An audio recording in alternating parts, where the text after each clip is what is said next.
ജിതേഷ് ശർമ്മയ്ക്കും ഇന്നലെ ഒരു ലൈഫ് കിട്ടി. അദ്ദേഹത്തിൻ്റെ എഡ്ജൊക്കെ തട്ടി പിന്നെ ബെയിൽ വീണില്ല. ബെയിൽ ലൈറ്റപ്പ് ചെയ്തു, പക്ഷേ വീണില്ല. അത് അദ്ദേഹം നല്ലൊരു ഇന്നിങ്സ് കാഴ്ചവെച്ചു തന്നെ പറയാം.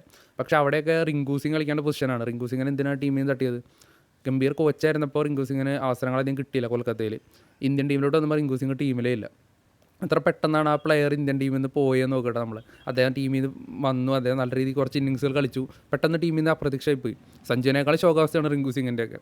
അതിൽ ഇഷൻ കിഷൻ്റെ കാര്യം എടുത്തു കഴിഞ്ഞാൽ അതിലും പരിതാപകരമാണ്. പക്ഷേ അവരെ പറ്റി അങ്ങനെ സംസാരിക്കാത്തത്, അവർ ഓൾറെഡി നോർത്ത് ഇന്ത്യൻ പ്ലേയേഴ്സ് ആയതുകൊണ്ട് അവർക്ക് നമ്മൾ സൗത്തിലാണല്ലോ പ്ലേയേഴ്സിനെ അങ്ങനെ ഡീഗ്രേഡ് ചെയ്യുന്നതെന്നുള്ളൊരു പന്തത്തിൽ പറച്ചിലുള്ളത്.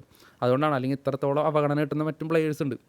ഇവർക്ക് ശിവൻ ദൂബയുടെ കാര്യം എടുക്കും. എന്നാൽ ശിവൻ ദൂബ ഇറക്കിയ സിറ്റുവേഷൻ മോശമായിരുന്നു. അദ്ദേഹത്തിന് അവിടെ അല്ല ആക്ച്വലി ഇറക്കേണ്ടത്. സ്റ്റിൽ അദ്ദേഹത്തിനെയും കഴിഞ്ഞ കുറച്ച് മത്സരങ്ങളിലെ ബാറ്റിംഗ് പ്രകടനം നോക്കിക്കഴിഞ്ഞാൽ മോശമാണ്. അതൊരു സൂര്യകുമാർ യാദവിൻ്റെ അല്ലെങ്കിൽ ഗില്ലിൻ്റെ ഒക്കെ ഇതേ അവസ്ഥയാണ്.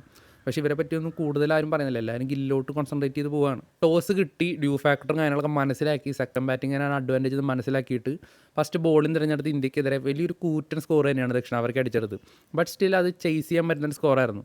അത്രത്തോളം സ്കോറിലോട്ടൊന്നും ദക്ഷിണാഫ്രിക്ക പോകുമായിരുന്നില്ല. പിന്നെ ഇന്ത്യയുടെ ഒരു ബോളിങ്ങിൽ ഇന്നലത്തെ ഒരു മോശം ദിവസമായിരുന്നു എന്ന് പറയാം. ഇന്ത്യയുടെ ബോളേഴ്സ് ഇപ്പോൾ എസ്പെഷ്യലി ഹർഷദീപ് സിംഗിനെ പോലത്തെ ഒരു വേൾഡ് ക്ലാസ് ബോളറൊക്കെ 6 വൈഡൊക്കെ ഒരു ഓവറിൽ എറിയാന്ന് പറയുമ്പോൾ അതൊരു ഒറ്റപ്പെട്ട സംഭവമായിട്ട് കാണാനാണ് എനിക്കിഷ്ടം.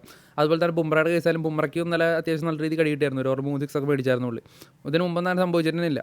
അപ്പോൾ അതുകൊണ്ട് തന്നെ വലിയൊരു സ്കോറിലോട്ട് ദക്ഷിണാഫ്രിക്ക എത്തി. ക്വിൻ്റൻ ഡിക്കോക്ക് ഒരു ഇന്നിങ്സ് എടുത്ത് പറയാം കേട്ടോ. ഇന്ത്യയെ കണ്ടു കഴിഞ്ഞാൽ എപ്പോഴും പുള്ളിക്ക് ഇതാണ് പരിപാടി.